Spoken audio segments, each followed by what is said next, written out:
Hi, எல்லாருக்கும் வணக்கம். நம்ம இந்த வீடியோல உடல் சூடு அதிகமா இருக்கு, உடம்புல பித்தம் அதிகமா இருக்கு, அதனால இளநரை பிரச்சனை வருது, ஹேர் ஃபால் ஆகுது, இந்த மாதிரி தொந்தரவு இருக்கிறவங்களும், உங்களுக்கு சர்க்கரை நோய் இருக்கு, இல்லைன்னா பிளட் பிரஷர் அதிகமா இருக்கு, இந்த மாதிரி தொந்தரவு இருக்கிறவங்களும் டீ காஃபி அவாய்ட் பண்றது நல்லது.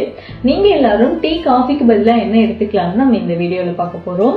அதுல ஃபர்ஸ்ட் செம்பருத்தி பூ டீ. உங்களுக்கு ஃப்ரெஷ்ஷான செம்பருத்தி பூ இதழ்கள் எடுத்து நல்ல சூடான தண்ணியில போட்டு ஒரு 3 நிமிஷம் மூடி வச்சிருங்க. அதுக்கப்புறம் அதை நீங்க எடுத்து வடிகட்டி தேன் மிக்ஸ் பண்ணி குடிக்கலாம். இரண்டாவது ஆவாரம் பூ டீ. நீங்க உலர்ந்த ஆவாரம் பூ இதழ்கள் வாங்கிக்கோங்க.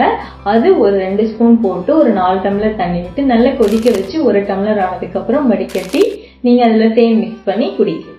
மூன்றாவது நெல்லி வற்றல் டீ. நீங்க நெல்லி வற்றல் வாங்கி நல்லா இடிச்சு பவுடர் பண்ணி அந்த பவுடர் எடுத்து 1 ஸ்பூன் போட்டு 4 டம்ளர் தண்ணி விட்டு நல்லா கொதிக்க வச்சு 1 டம்ளர் ஆனதுக்கு அப்புறம் அதுல நீங்க தேன் மிக்ஸ் பண்ணி எடுத்துக்கலாம்.